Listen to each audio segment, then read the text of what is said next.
Gloria a Dios.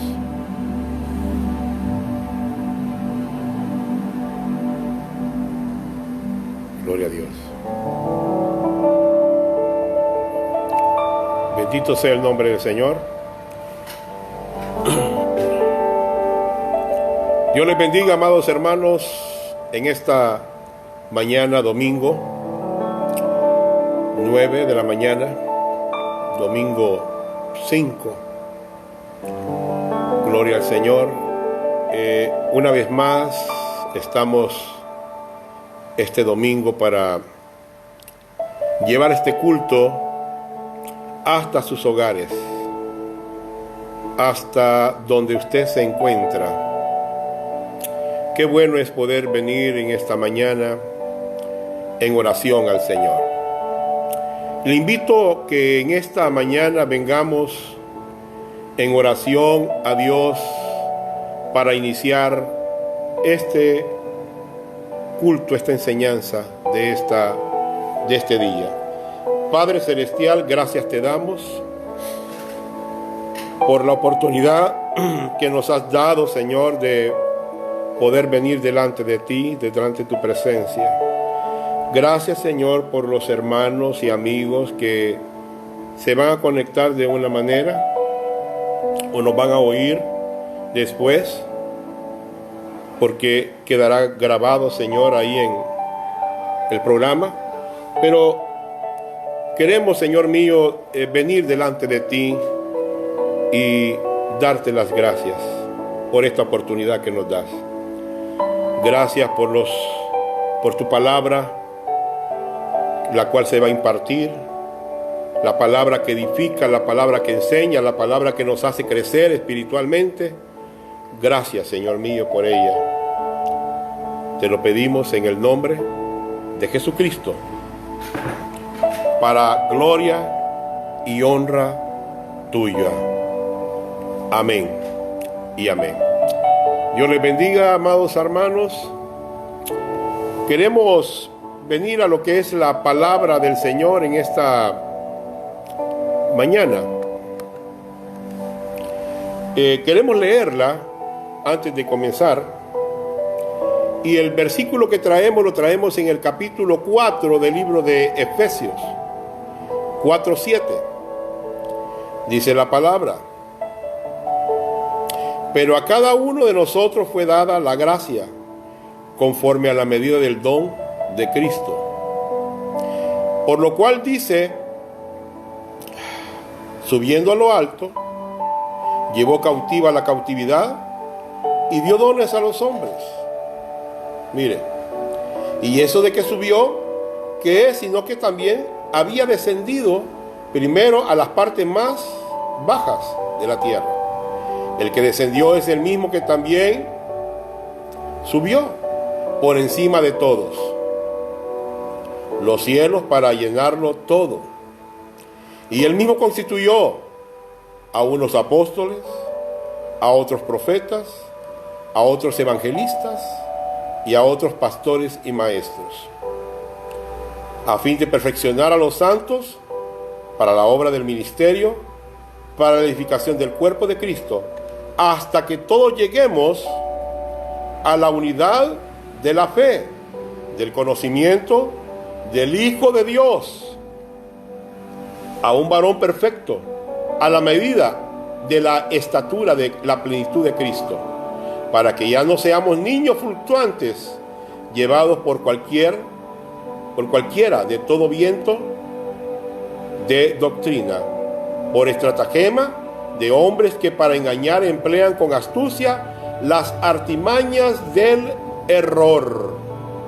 Mire, sino que siguiendo la verdad en amor, crezcamos en todo en aquel que es la cabeza, esto es Cristo, de quien todo el cuerpo bien concertado y unido entre sí por todas las coyunturas,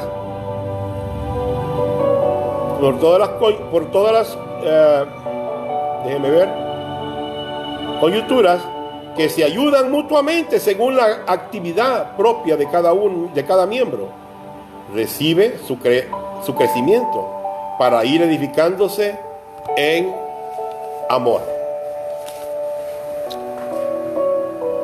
Efesios 4, del 7 al 16. Gloria a Dios por esta palabra. Pero antes de iniciar, amados hermanos, queremos entonar un himno al Señor, ya que es el día del Señor. Queremos entonar este himno para gloria y honra del Señor.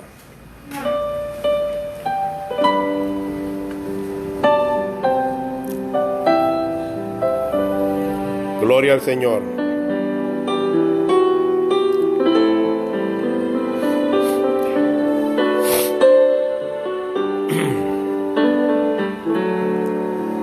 Señor mi Dios, al contemplar los cielos, el firmamento y las estrellas mí, al oír tu voz en los potentes truenos y ver brillar el sol en su cenit, mi corazón entona la canción. Cuán grande es Él, cuán grande es Él. Mi corazón entona la canción. Cuán grande es Él, cuán grande es Él. Cuando recuerdo del amor divino que desde el cielo al Salvador envió, fue mi Jesús que por salvarme vino y en una cruz sufrió por mí, murió. Aleluya. Mi corazón entona la canción. Cuán grande es Él, cuán grande es Él.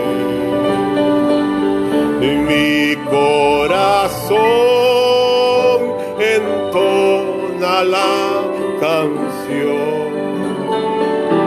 Cuán grande es Él, cuán grande es Él, cuán grande es Él, cuán grande es Él,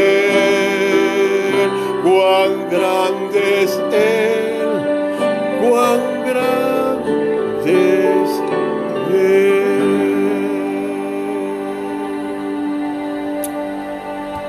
Gloria al Señor por este himno que hemos entonado en esta hermosa mañana. Cuán grande es Él. Él es grande, amados hermanos. Él es un Dios que ama, un Dios que ha mostrado su amor a sus hijos. En esta mañana queremos hablar, amados hermanos, acerca de la alimentación. Bueno, el domingo pasado hablamos de la alimentación de la iglesia, ¿verdad? Hablamos de esa alimentación que todo creyente debe de tener. Pero también, amados hermanos, hoy este domingo queremos hablar también del crecimiento de la iglesia. ¿Cómo es que estamos creciendo nosotros? ¿Cómo es que estamos nosotros creciendo en esta en medio de esta situación en la que nos encontramos, ¿verdad? Y bueno, leímos el versículo del libro de Efesios capítulo 4, versículo 7 al 16. Y es necesario, hermanos, que nosotros comprendamos las Escrituras, entendamos este mensaje. Y quiero, como introducción, decir que hace algo que leí, es que hace 200 años antes de Cristo, según la historia, el Imperio Romano comenzó a dominar el mundo de esa época. Y los generales del imperio eran hombres muy fuertes, hombres muy poderosos, en el sentido que ellos iban conquistando y iban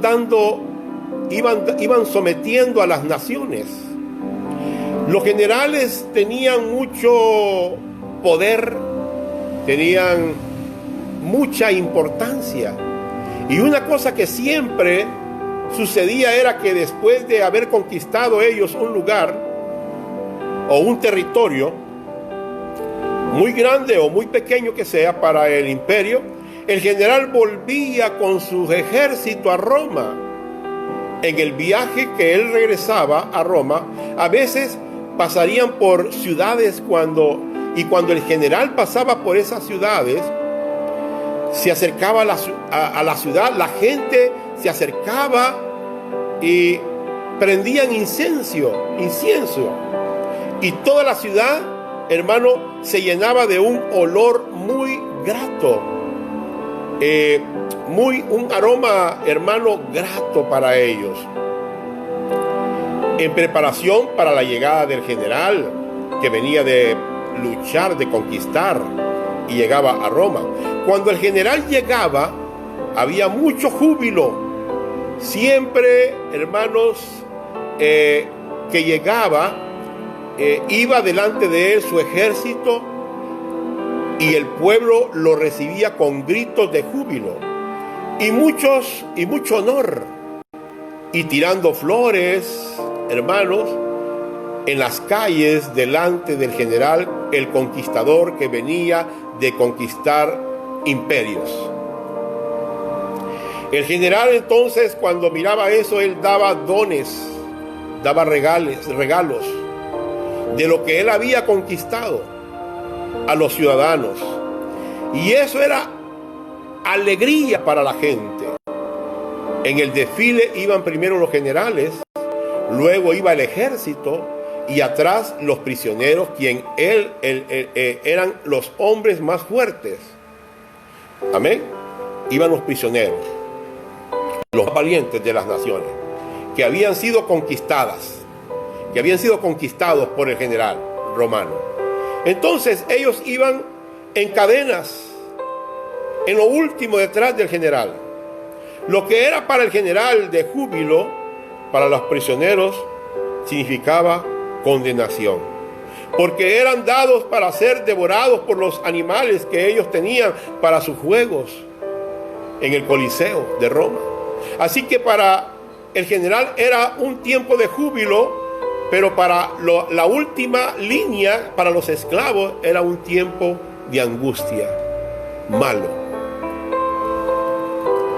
El libro de Efesios, capítulo 4, Pablo usa esta figura para hablar de Cristo, como él había descendido a las partes más bajas, a las partes más profundas de la tierra, y luego salió de ahí, amados hermanos, con los cautivos que él había conquistado, los que estaban en el Seol esperando que Cristo muriera para que tuvieran entrada al cielo. Abraham, Isaac, Daniel, Jacob, todos esos hombres que creyeron en el Señor. Ellos iban, hermano, inmediatamente después de Cristo. En este cuadro que vamos a ver, y por último, llevaba algunos cautivos. para mostrar que él había conquistado a la muerte y que él dominaba en todo, en todas las áreas. En el libro de Efesios 4, del 7 al 16, lo que tenemos aquí, hermanos, es el cuadro de un general que había conquistado. Cristo es el general que está llevando con él la victoria a lo suyo. Y en su salida hacia el cielo, él está llevando a todos los suyos, conquistador, llevando a todos los suyos al cielo. Él dio regalos a los hombres, especialmente a su pueblo, a la iglesia. Puso profetas, apóstoles, evangelistas, pastores y maestros. Son como tesoros para la iglesia. Son personas importantes. Estos hombres que tienen estos dones son personas importantes. Él subió y ahora él está en lo alto. Vamos a estar hablando del crecimiento de la iglesia a la manera de Dios. Y en este pasaje, en estos pasajes que vamos a ver de la manera bíblica en que el Señor establece y da crecimiento a su iglesia. ¿Qué ha hecho Jesucristo? Bueno, ha dejado a su iglesia, una pregunta, ¿ha dejado a su iglesia en la tierra para hacer lo que les parece mejor a ellos? ¿O será que nuestro Salvador, nuestro general Jesucristo, ha dejado a la iglesia en la tierra con regalos y con información para que ella triunfe como Él triunfó? Él lo ha hecho así. Él nos ha dado lo que necesitamos. Y miraremos algunos principios acerca del crecimiento de la iglesia. Entonces, miramos que el crecimiento de la iglesia comienza con Jesucristo y la gracia. Fíjese bien el pasaje en el versículo 7. ¿Cómo comienza? Pero a cada uno de nosotros se involucra también el apóstol Pablo. Fue dada la gracia conforme a la medida del don de Cristo. Entonces el crecimiento de una iglesia tiene que comenzar con la gracia y con Jesucristo. Con Jesucristo y la gracia. Jesucristo y la gracia de Dios son los que dan el crecimiento a la iglesia. Dios está sobre todos y por todos en todo. Claro que Dios no está en los que no han creído.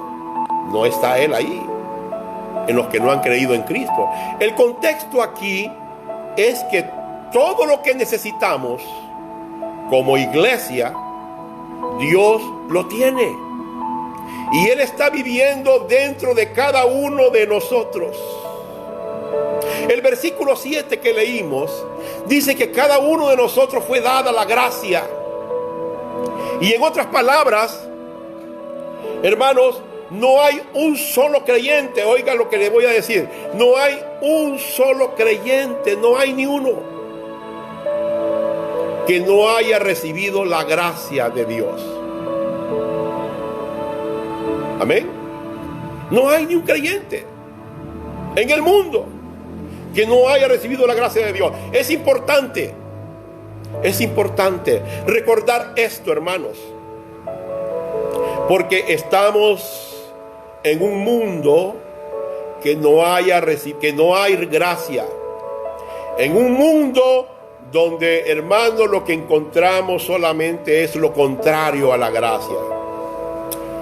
Muchos dicen, hermanos, tu problema es que te falta el Espíritu. Eso es lo que dicen muchos. Te falta el Espíritu Santo. Y si vienes a nuestra iglesia, dicen, Si tú vienes a nuestra iglesia, vamos a orar por ti para que recibas el Espíritu Santo y estés completo. Pero la Biblia dice en Colosenses 2:13 que ya estamos completos en Cristo. Desde que nacimos en Cristo ya nacimos con 10 dedos de la mano y 10 dedos de los pies. Estamos completos. Necesitamos recordar y enfatizar, hermano, que todo creyente hemos recibido la gracia de Dios. Y es un mensaje donde la mayoría de las iglesias no lo están predicando.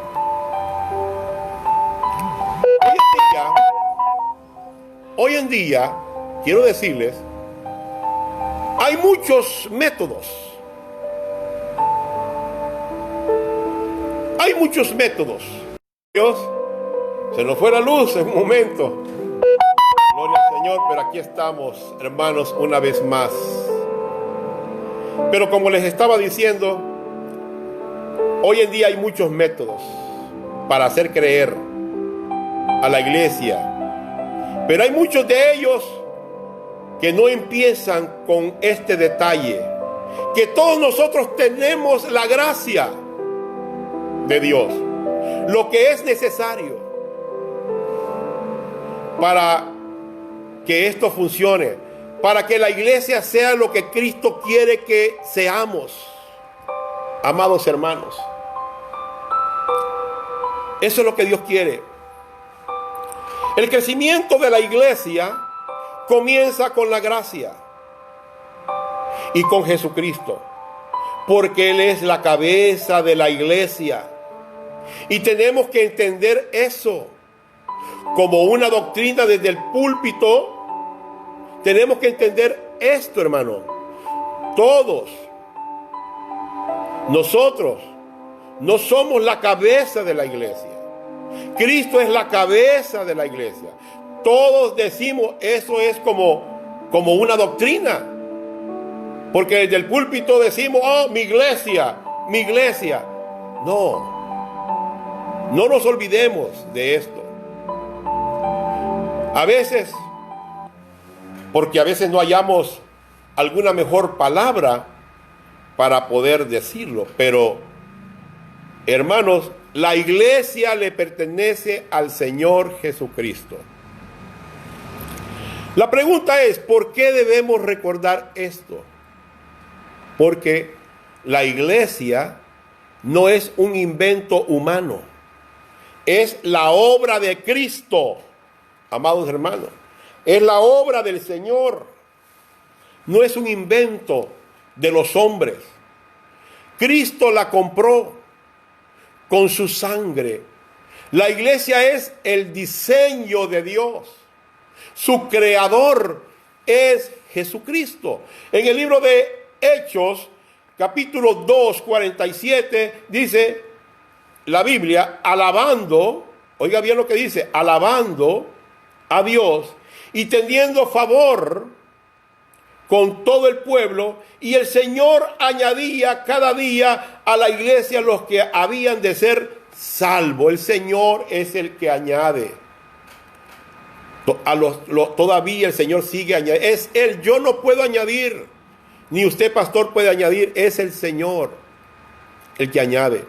El crecimiento de la iglesia es, hermano, de la iglesia atañe a Jesucristo, que ha dotado, que ha dado, hermanos, grandes predicadores de su palabra.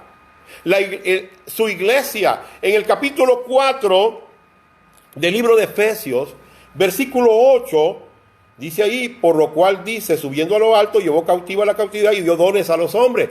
Él es el que dio los dones. Y dice el versículo 9, y eso de que subió, ¿qué es? Sino que también bajó a la tierra. El que descendió es el mismo que subió. Versículo 11, y él mismo constituyó apóstoles. Él fue el que los constituyó. Apóstoles, a otros pastores, apóstoles, a otros profetas, a otros evangelistas, a otros pastores y maestros. Él los constituyó.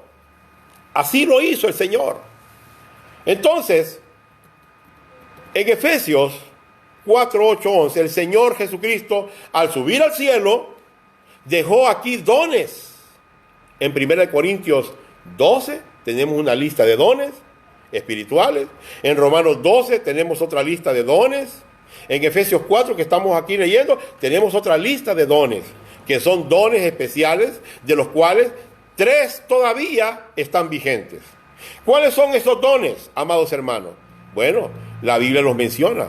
Dice apóstoles y profetas. Estos ministerios son temporales. Son temporales, de fundación. Fueron los primeros que fundaron. Ahora, todavía tenemos apóstoles y profetas. Sí, todavía los tenemos. Pero en forma escrita, en la palabra. Ahí están los apóstoles y profetas, en forma de escrita. No es que hoy en día haya personas que se autodenominen apóstoles o se autodenominen profetas. No. Aquí están los escritos. Por eso ellos siguen siendo piedras principales sobre el fundamento que Jesucristo, y todavía siguen enseñándonos, pero en forma escrita. Evangelistas, pastores y maestros. Estos son los ministros actuales, los ministerios que están actualmente. Hay maestros que son muy buenos. Yo conozco muchos que son muy buenos, enseñan, hermano, y todo eso, pero no son pastores. No son pastores. En el sentido de que el pastor tiene que cuidar a las ovejas. Bueno, hay que enseñándoles, ¿verdad? Pero no son pastores. Hay maestros buenos que enseñan, pero no son pastores. En el sentido de cuidar. Amén. Dios, hermanos, también hay maestros que son maestros y pastores. Tienen las dos funciones. Amén. Pastor y maestro. Entonces, el crecimiento es para todos. Todo maestro y pastor debe de enseñar. Estar preparado. Todo pastor debe de ser un maestro.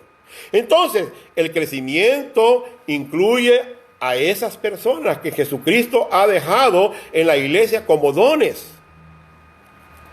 El crecimiento de la iglesia requiere que los dotados, los enseñadores, los comunicadores, amados hermanos, de la verdad de Dios, se concentren en capacitar a los santos por medio de la sana doctrina. Amén.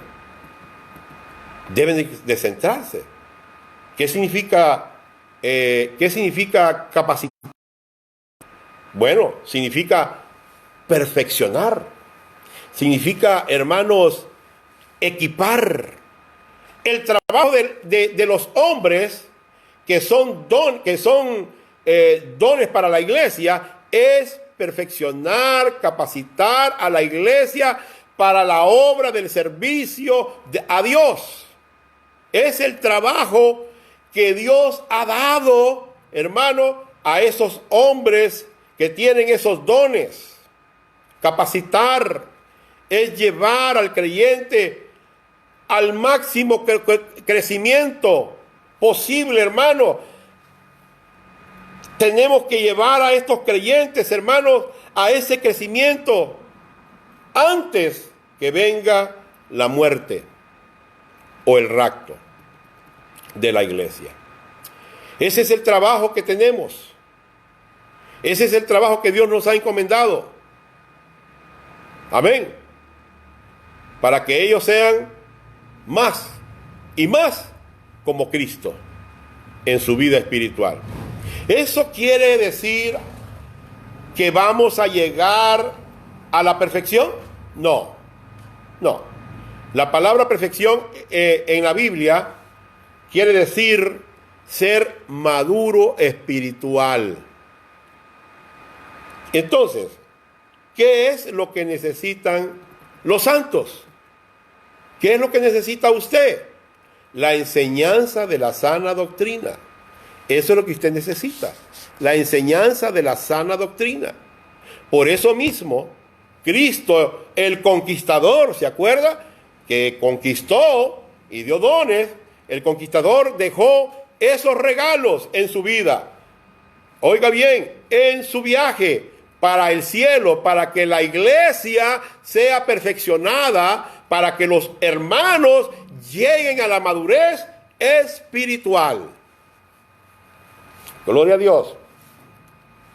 Se nos ha ido la luz. Estamos aquí en lo caliente ahorita. Entonces, otra pregunta. ¿Por qué es esto necesario? Bueno, usted me dice, pastor, pero ¿por qué es esto necesario? Porque si no recibimos una buena alimentación de la palabra de Dios, la iglesia será como un niño gateando en lugar de caminar, en lugar de pararse, en lugar de ponerse en pie como hombre, firmes en el lugar donde está, donde Dios te ha colocado. Entonces, por eso es que hay muchos niños gateándose en las iglesias.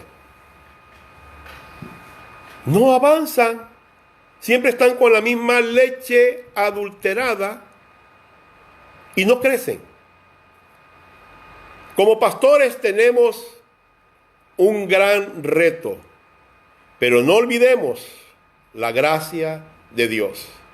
Porque es ahí, amados hermanos, donde empieza el crecimiento espiritual de usted. Es una dependencia diaria de Cristo. Nosotros muchas veces ponemos a Jesucristo atrás y vamos y compramos libros de Gigi Ávila, libros de grandes predicadores, de Cash Luna, y ponemos atrás a Cristo. Amén. En vez de ir por la gracia de Dios. Y entonces, cuando hacemos eso, hay una gran tragedia en la iglesia de Cristo. ¿Cuál es el rol principal, amados hermanos? ¿Cuál es el rol principal del pastor y maestro? Bueno, enseñar a los hermanos, perfeccionarlos por medio de la palabra. Jamás vamos a poder hacer eso sin la palabra de Dios. Yo, si me paro en un púlpito a hablar y no hablo de la palabra, ustedes no están recibiendo nada. No necesitamos sacarnos el cinturón tampoco para golpear a los creyentes como muchos lo hacen, para que hagan las cosas que Dios quiere que ellos hagan. No, ese no es mi rol. Pararme en un púlpito y ofender a la gente. Pararme en un púlpito y decirle, usted está en pecado, usted está en fornicación. Pararme en un púlpito y decirle a la gente, usted es una prostituta. Pararme en un púlpito y decirle, usted es un ladrón. Pararme en un púlpito y, hermano, no es eso a lo que Dios nos ha enviado. Amén. No podemos. Muchos están haciendo eso, regañando al creyente, regañándolo con el látigo, dándole latigazos todos los domingos, todos los cultos, tratando de sacar del hermano lo que solamente va a salir al entender ellos la verdad de la palabra de Dios, sin enseñarles bien. Eso es lo que está pasando. Versículo por versículo, en la palabra de Dios, nunca van a haber un crecimiento genuino si usted está haciendo. Si usted está en una iglesia donde solamente le dan latigazos, donde solamente le dan maltrato, donde siempre le van a estar sacando lo mismo y lo mismo y lo mismo siempre. Hay muchos pastores o evangelistas que se paran en un púlpito, que comienzan desde el principio regañando y terminan regañando. Comienzan con el mensaje regañando y terminan con el mensaje regañando. Nunca va a haber un crecimiento. Nunca va a haber un crecimiento en las almas. La iglesia está caída por eso. La iglesia, por eso miramos muchos creyentes con la cabeza baja cuando están en los púlpitos, cuando están en los cultos. ¿Sí? No cantan himnos, no tienen alegría, están raquíticos, amargados, y muchas veces el mismo pastor tiene la culpa porque no está enseñando la sana palabra de Dios. Nos encontramos desanimados. El único que te va a animar se llama Jesucristo. Es asunto de volver a Él, a su gracia y a su palabra. Tienes que hacerlo. Un hermano me comentaba y me decía, cuando él estaba en la iglesia donde él se congregaba, dice que él decía un dicho: ya va a comenzar, dice, ya la leña está encendida, ya comenzó, dice. Cuando la vida cristiana es confusa, es como una niña cuya madre la manda a hacer un mandado, a comprar a una tienda, y llega la niña a la calle, que la niña va por primera vez, cuando va por primera vez a comprar, la manda por primera vez, y llega la niña a la calle y se encuentra en una calle donde hay muchos vehículos circulando y no haya cómo pasar por allá, para pasar al otro lado. Y la niña está ahí, hermana, traumada, con miedo, viendo el tráfico en las calles, pero ella no sabía cómo cruzar las calles. En ese momento, mientras estaba ella asustada y con mucho temor y miedo, ella escuchó una voz muy familiar. Ella dio vuelta y vio a su padre y le dijo: hija, ¿qué pasa? Mi mamá me mandó a comprar algunas cosas, pero no hay cómo pasar la calle, me da miedo. Yo no puedo cruzarla. Su padre le dijo: es cierto, es muy peligroso. Hija, te voy a decir algo. Te voy a decir una cosa. Pon tu mano en la mía. Yo te voy a llevar al otro lado. Eso es la vida cristiana. Es tan simple. Poner nuestra mano en la mano de Dios y Él nos va a hacer llegar al otro lado de la calle. Él nos va a llevar desde ahora que estamos aquí lo que nos hace falta para poder llegar al cielo si nos agarramos de la mano de Dios. Lo que nosotros muchas veces hacemos es que comenzamos a inventar, a llamar a la policía para que detenga el tráfico, o hacemos bulla con un silbido para detener el tráfico, o corremos en medio del tráfico sin sentido y casi nos matan. La vida cristiana es cuestión de poner la mano su mano en la mano de Dios. El crecimiento de la iglesia necesita que los santos capacitados hagan la obra del ministerio. Miren lo que dice el versículo 12. A fin de perfeccionar a los santos para la obra del ministerio, para la edificación del cuerpo de Cristo. Miren lo que dice el versículo 12. Amén. Quiero decirles, los pastores no somos los que tenemos que estar haciendo la obra del ministerio, son los hermanos los que deben de hacer la obra del ministerio. Si todo dependiera de los pastores, entonces ya estamos equivocados. Y la iglesia está equivocada también. Quien debe de hacer la obra del ministerio son los hermanos. El ministerio debe de depender de los hermanos de la iglesia. ¿Qué es un ministerio? Bueno, ¿qué es un ministerio? Todo lo que Cristo nos ha dejado hacer. Lo que Cristo quiere lograr en este mundo. El ministerio no es lo que yo invento. Muchos dicen, yo tengo un ministerio. Una vez yo fui a predicar aquí al Divisadero y platiqué yo con un pastor que estaba ahí. Y yo le pregunté a él, hermano, ¿a dónde está pastoreando? Oh, me dijo, yo tengo un ministerio que yo he formado, que yo he hecho. Ese ministerio yo lo comencé, yo lo hice. Mire, y fíjese que yo creo que así estábamos muchos de nosotros también errados, pensando que nosotros tenemos un ministerio.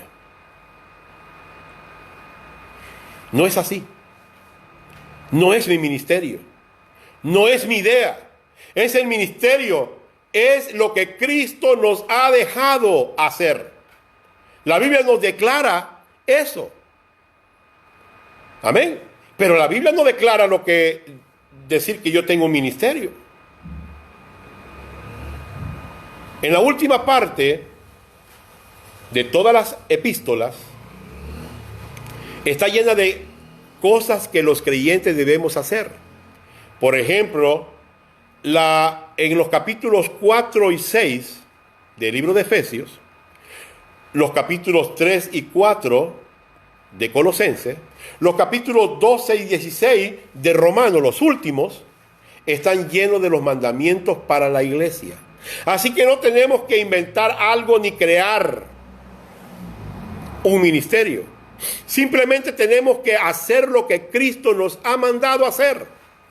Ese es el problema, que las iglesias no prosperan, porque estamos inventando, creando ministerios que quizás nada tiene que ver con lo que Cristo quiere que hacer en el mundo. El ministerio es una obra, sí, es la obra de Dios, la obra maestra, para beneficiar a la iglesia. ¿Cuáles son las alternativas de esto? ¿Crear mi propio ministerio? ¿Inventar? No. No. El crecimiento de la iglesia debe tener por resultado que la iglesia sea levantada, hermana, por medio de la edificación, por la evangelización. Versículo 12 lo dice. A fin de perfeccionar a los santos para la obra del ministerio, para la edificación. Aquí está, miren. O sea que los santos mire, qué tremendo. Del cuerpo de Cristo, el cuerpo de Cristo, la evangelización. ¿Cómo se expone entonces esto, hermano? ¿Cómo se expone el ministerio a los salvos entonces? Bueno, la frase para la edificación,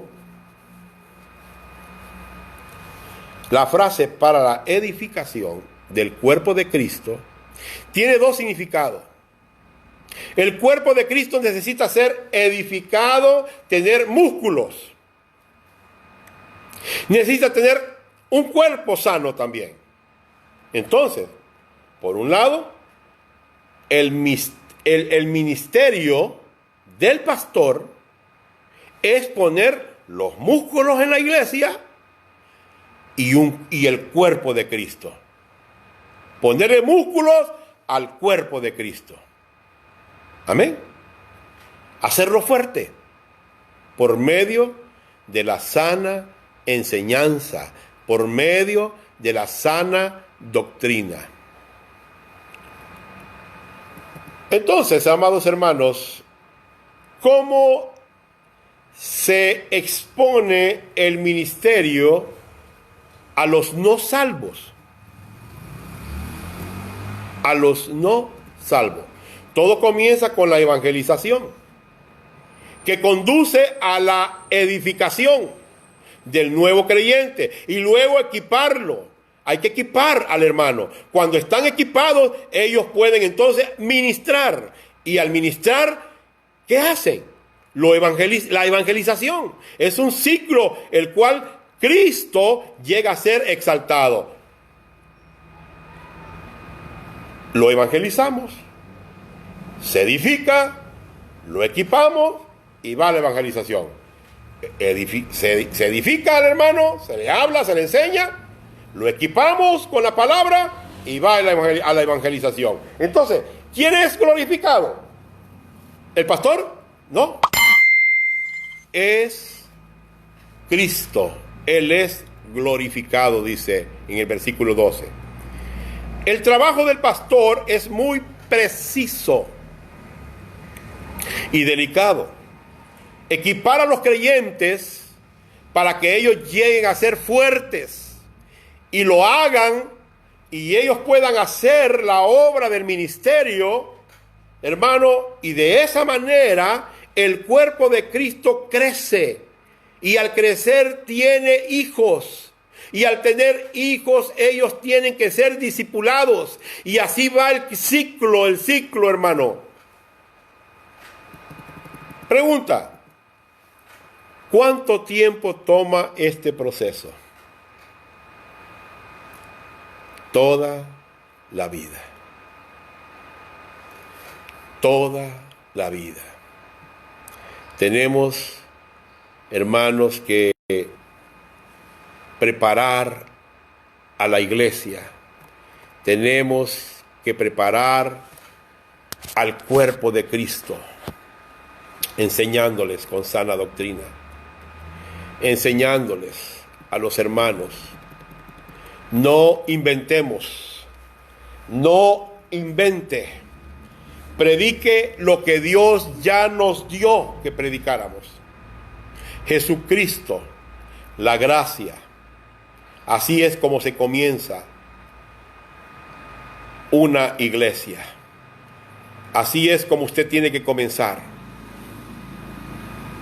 El libro de Efesios 2, 8, 9 dice que por gracia somos salvos por medio de la fe. Y esto no es de vosotros, pues es un regalo, un don de Dios, no por obras para que nadie se gloríe. Debemos de predicar el evangelio, enseñarle a la gente. Romanos 1, 16 y 17.